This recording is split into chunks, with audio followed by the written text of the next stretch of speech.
Assalamualaikum warahmatullahi wabarakatuh. Salam sejahtera untuk kita semua. Om Swastiastu.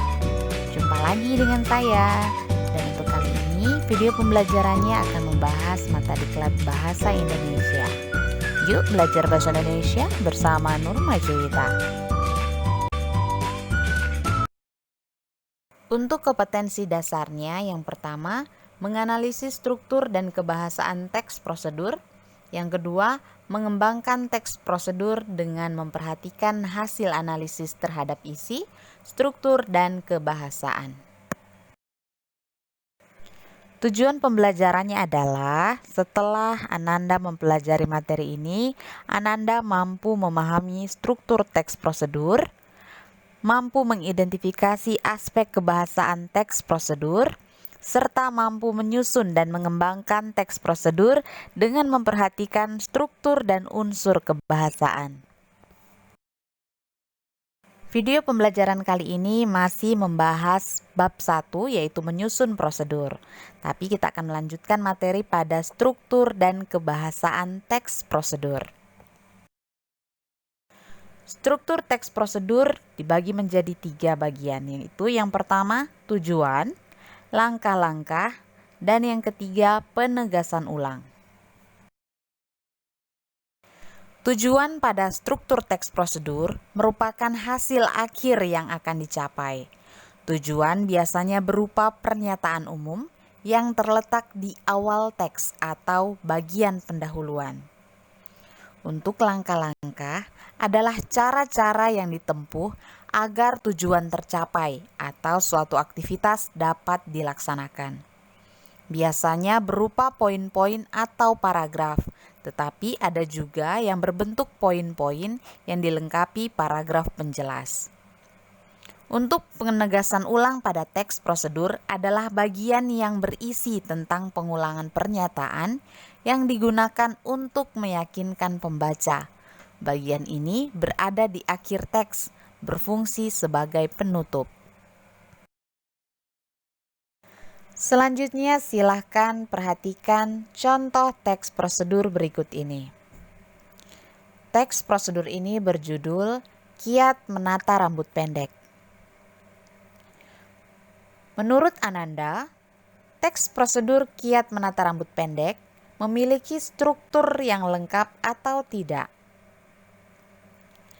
Jika memiliki struktur yang lengkap, yang mana saja bagian-bagiannya? Jika tidak memiliki struktur yang lengkap, bagian apa yang tidak ada di dalamnya? Baik, mari kita bahas. Pada paragraf pertama, merupakan pernyataan umum yang mengandung tujuan. Paragraf selanjutnya merupakan langkah-langkah atau petunjuk. Lantas, menurut Ananda, teks prosedur ini memiliki struktur yang lengkap atau tidak? Ya, teks prosedur ini ternyata belum lengkap karena belum memiliki bagian penutup atau bagian penegasan ulang.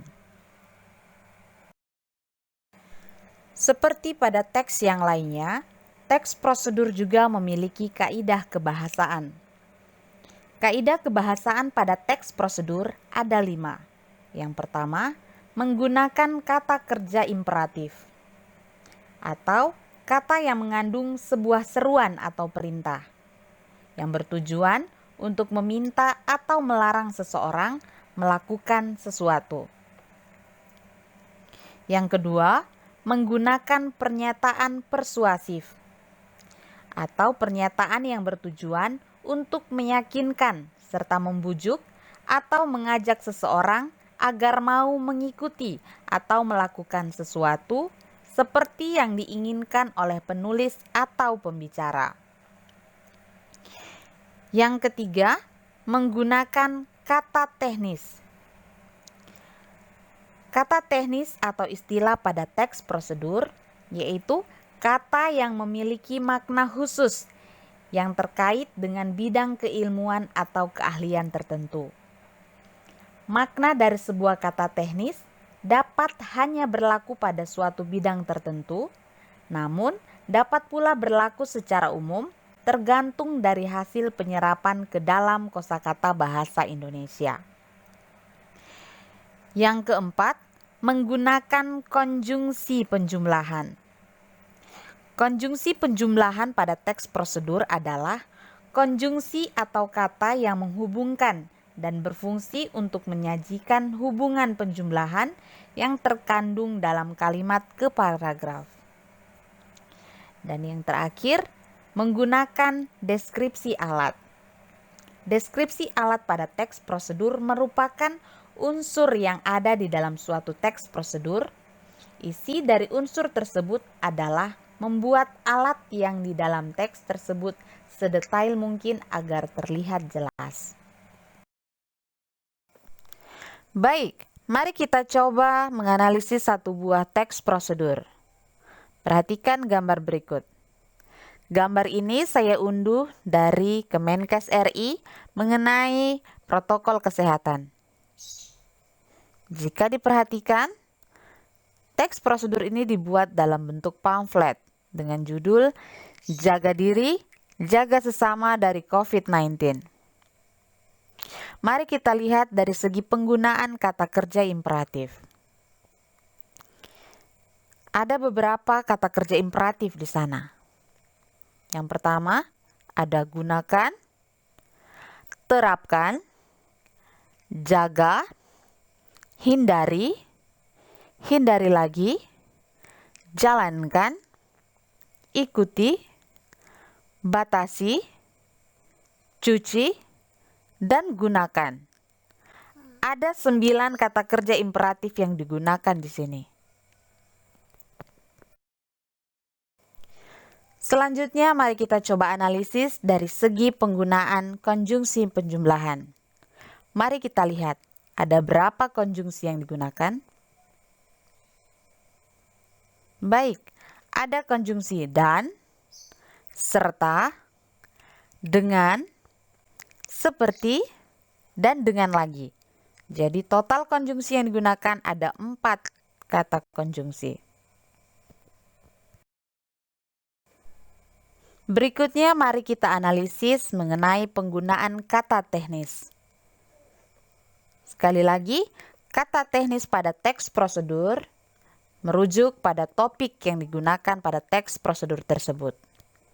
Jika kita lihat pada teks prosedur ini, topiknya mengenai protokol kesehatan untuk menghindari COVID-19.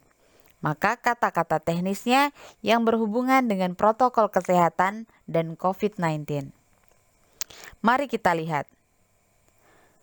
Ada masker, ada etika batuk, jaga jarak, kontak langsung, pertemuan kelompok, isolasi mandiri, self-isolation, hand sanitizer. Jadi, ada 8 kata teknis yang digunakan dalam teks prosedur ini. Mari kita analisis dari segi penggunaan pernyataan persuasif. Jika kita tinjau dari teks prosedur ini, ternyata tidak ada penggunaan pernyataan persuasif. Bisa saja dikarenakan karena teks prosedur ini dibuat dalam bentuk pamflet yang mengutamakan efektivitas penulisan. Tapi sebenarnya bisa saja kita menambahkan pernyataan persuasif di dalamnya. Contoh, pada langkah gunakan masker bila demam dan batuk, serta terapkan etika batuk. Kita bisa tambahkan pernyataan persuasif di situ. Menggunakan masker adalah cara untuk meminimalisir resiko penyebaran virus COVID-19. Atau contoh lagi pada langkah, cuci tangan pakai sabun dengan benar atau gunakan hand sanitizer. Bisa kita tambahkan pernyataan persuasif di situ.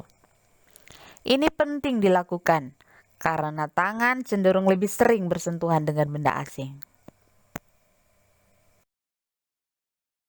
Selanjutnya mari kita coba menganalisis mengenai penggunaan deskripsi alat. Jika kita tinjau pada teks prosedur ini, sama sekali tidak menggunakan deskripsi alat. Ya, karena deskripsi alat lebih sering digunakan pada teks-teks prosedur yang berisi mengenai cara memasak atau cara menggunakan suatu alat yang membutuhkan deskripsi alat secara rinci mengenai warna, bentuk, dan ukuran. Mari kita tarik kesimpulan dari hasil analisis kita mengenai teks prosedur yang diterbitkan oleh Kemenkes RI. Terdapat beberapa ciri kebahasaan pada teks prosedur yang diterbitkan oleh Kemenkes RI, antara lain penggunaan kata kerja imperatif, kata teknis, dan konjungsi. Kata kerja imperatif yang digunakan antara lain gunakan, terapkan, jaga, hindari, jalankan, ikuti, batasi, cuci, dan gunakan. Berkenaan dengan topik teks prosedur yang berjudul Jaga Diri, Jaga Sesama dari COVID-19, terdapat beberapa kata teknis, antara lain masker, etika batuk, jaga jarak, kontak langsung, bersalaman, pertemuan berkelompok, cium pipi kanan kiri, isolasi mandiri, dan hand sanitizer. Untuk penggunaan konjungsi, ditemukan pula pada teks prosedur ini, antara lain dan, serta, dan dengan.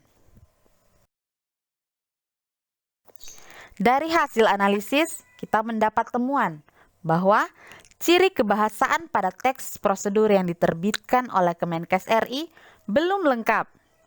Pernyataan persuasif dan deskripsi alat secara rinci tidak ditemukan pada teks tersebut. Ketidaklengkapan ciri kebahasaan teks prosedur ini dikarenakan teks prosedur ini dibuat dalam bentuk pamflet yang harus mengedepankan beberapa alasan, yaitu efektivitas penulisan, mengukur tingkat keterbacaan dan keindahan prosedur secara visual. Hal tersebutlah yang menyebabkan beberapa ciri kebahasaan tidak harus dihadirkan dalam pamflet. Sekian dan terima kasih. Semoga video ini membantu Ananda untuk memahami mengenai struktur dan kaidah kebahasaan pada teks prosedur. Tetap sehat dan tetap semangat. Jangan lupa bahagia. Semoga pandemi segera usai dan kita bisa bersua kembali. Dan jangan lupa subscribe, like, dan komen. Dah, sampai ketemu di video selanjutnya.